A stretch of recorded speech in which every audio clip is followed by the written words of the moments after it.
Welcome to Cheater Confessions. Let's get started with today's story. Michelle and I had been married for 5 years. We weren't perfect, but we had built a life together that worked. I bought the house after a string of long cases. She filled it with color, furniture, and little details I never would have chosen on my own. She had a way of softening the sharp edges of my world. Our routines were steady. I handled late nights at the office. She handled the mornings. I kept the bills straight. She kept the place alive. We weren't flashy, but we were stable. Or at least I thought we were. That's why what she said before her trip landed the way it did. Michelle stood by the closet, folding her dresses into a brand new suitcase I hadn't seen before. She hummed lightly, like everything was ordinary. 5 days, just us girls, she said. No work, no stress, no husbands. I leaned on the doorframe, watching her slide sandals into the side pocket. Which hotel did you book? I asked. She zipped the bag shut with a snap. Daniel, you don't need to know that. I frowned. Not even the flight number? Just in case.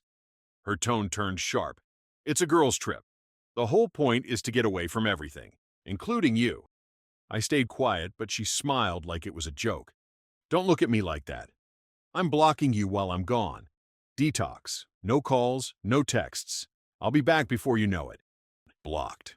She said it like it was nothing, like I was supposed to laugh. The next morning, I carried her suitcase down the steps. She kissed me on the cheek, sunglasses already in place. Don't miss me too much, she teased, sliding into the passenger seat. The drive to the airport was silent. She scrolled on her phone, giggling at something Amara had sent. I watched the exits pass, the traffic weaving in and out. When I pulled to the curb, she leaned over and kissed me quickly. See you Friday, she said, grabbing the handle of her suitcase. She didn't look back as she disappeared into the terminal. I stayed there for a moment, watching travelers hurry in and out of the sliding doors. Then I turned the wheel and drove away. Not home, but to my office.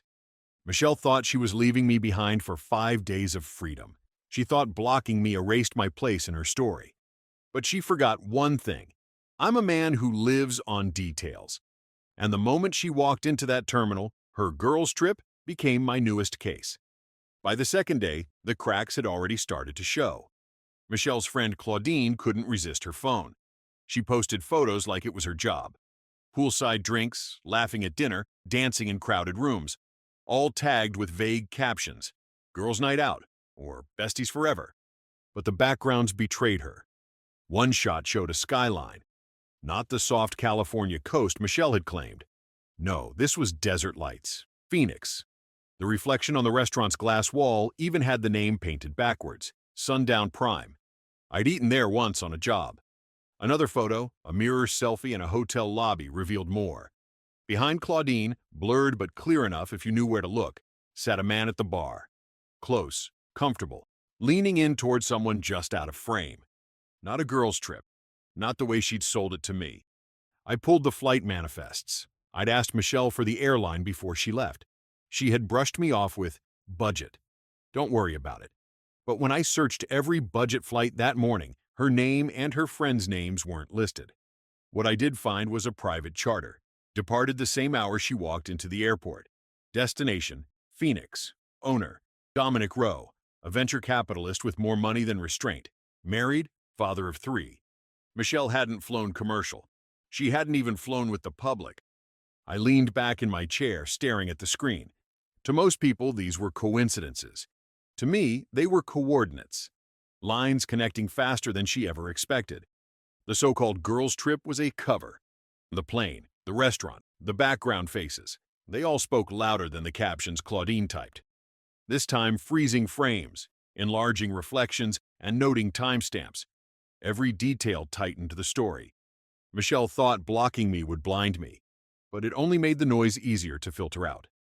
The turning point came from a 15-second clip Claudine uploaded late at night. Michelle leaned in close to someone off camera, whispering into his ear. At first, I couldn't see his face, just the edge of his shoulder, the line of his jaw. But sound carries differently when you know what to listen for.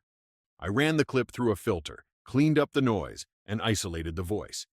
It was him, Ethan Ward, Michelle's ex-fiancé, the man she had once described as her greatest regret, the same man she told me had cheated on her, humiliated her, and left her broken.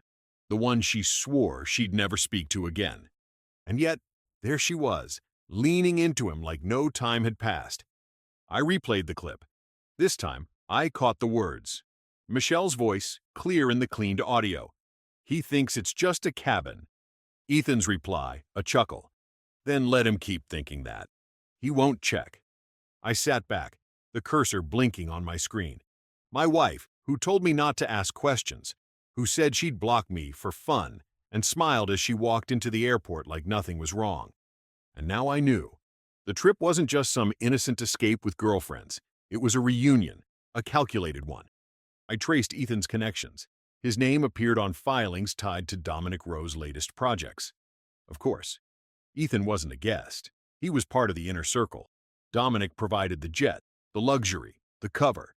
Ethan provided the familiarity, the thrill of forbidden history. Michelle hadn't lied casually. She had planned a parallel story where I didn't exist. For me, it wasn't heartbreak. Not anymore. It was clarity. I closed the file with the clip, opened a new folder, and labeled it with her name. Everything from that point forward would go there. Dates, records, screenshots, statements. The trip wasn't over, but Michelle's marriage was. I didn't rage. I didn't pace the room. That's not how I operate. I build, I document, I prepare. The first step was paper. I pulled every record I'd gathered, the charter logs, the hotel registrations in Phoenix, the photos. I arranged them into a timeline. Clean, undeniable. Then I made 3 copies. One for Dr. Helena Rowe, Dominic's wife, a respected oncologist with no clue her husband was spending weekends funding secret parties. I slipped the packet into an unmarked envelope and scheduled its delivery to her private office. The second was for a journalist I trusted.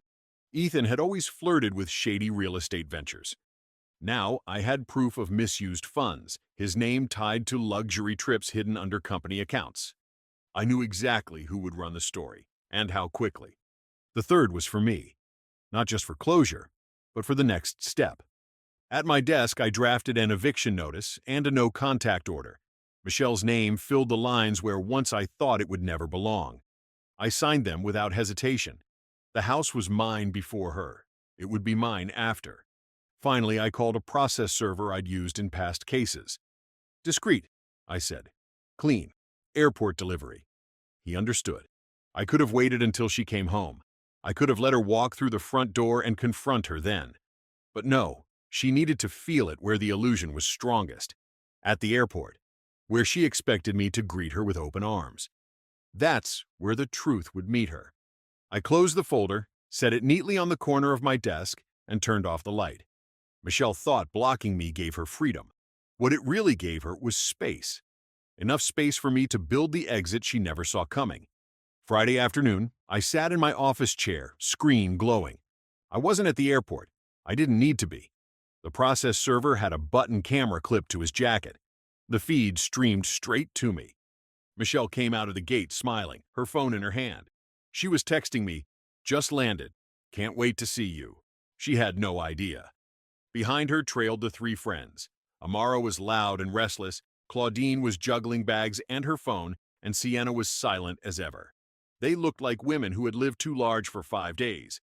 And then Michelle froze. Standing by the arrivals rail was Elodie Mirek, Ethan's current girlfriend.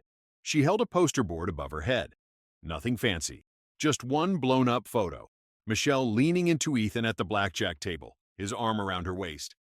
I saw Michelle's face collapse, the smile gone, the glow stripped. Amara hissed something in her ear. Claudine looked pale. Sienna didn't move at all. Elodie spoke loud enough for the crowd to hear. "Ethan couldn't make it. He's busy explaining this picture to me." The terminal buzz shifted, eyes turning, phones angling to capture the scene. That's when the process server stepped forward. Calm, professional. "Michelle Davis?"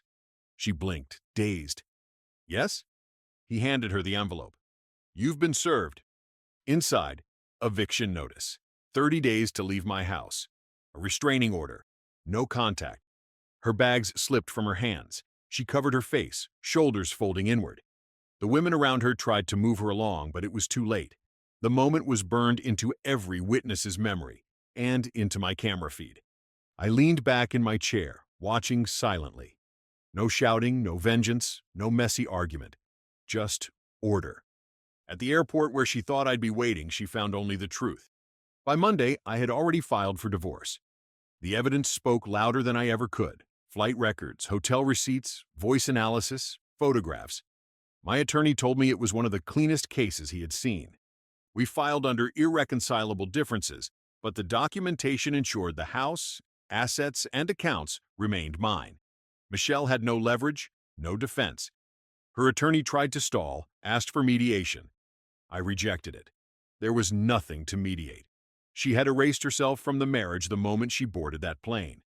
Meanwhile, the shockwaves spread. Dr. Helena Rowe filed for her own divorce from Dominic, moving assets into a trust for her children. Dominic's name was quietly pulled from his firm's masthead. Ethan's face was splashed across the news in articles about shady investments and misuse of funds. His investors walked. Elodie left him. Michelle's friends unraveled too. Amara was dragged into depositions. Claudine vanished offline after her photos became evidence. Sienna disappeared quietly, avoiding the spotlight altogether. And Michelle, she panicked. Emails, messages, new accounts, all begging. Daniel, please, I'll explain everything. We can rebuild. It didn't mean anything. Don't throw us away. I replied only once. Saturday, noon, supervised pickup. After that, speak through counsel. She arrived with a moving truck, red-eyed, trembling, escorted by her lawyer. I didn't open the door. A process server oversaw the exchange. She carried out boxes of clothes, books, and trinkets, escorted like a stranger in the house she once called home. By the end of the month, the divorce papers were signed, stamped, and filed. I kept the house. I kept my peace. She walked away with nothing but her own regret. Michelle's fallback came slowly and without dignity. She moved into a small rental on the far side of town, borrowed money from her sister, and picked up shifts at a boutique store just to stay afloat. The woman who once decorated my guest room now lived out of boxes again. People talked. Some avoided her, others whispered when she walked into the grocery store. Word spread quickly in our circle. She was no longer Michelle, Daniel's wife. She was just Michelle, the woman who blew up her marriage for a man who dropped her the moment the scandal broke. When the court finalized the divorce, my attorney slid the decree across the table to me. The house, the assets, all secure. No spousal support, no contact, clean, final. She sent a letter through her attorney, not through another burner account. 10 minutes. Public place. I agreed. We met at a cafe near the courthouse. She arrived early, hair pulled back, makeup light, hands wrapped tight around a coffee cup she hadn't touched. When she saw me, she straightened like she was bracing for impact. Daniel, she said softly, I don't even know where to start. You don't need to, I replied, sitting across from her. Tears welled in her eyes. It wasn't supposed to go that far. I thought... She stopped, swallowed hard. I thought you'd never check. I let the silence do the work. She fumbled for more words. I was stupid. Reckless. Ethan, he meant nothing. I just... Blocked me, I said evenly. Erased me. She shook her head fast, desperate. No, I didn't erase you.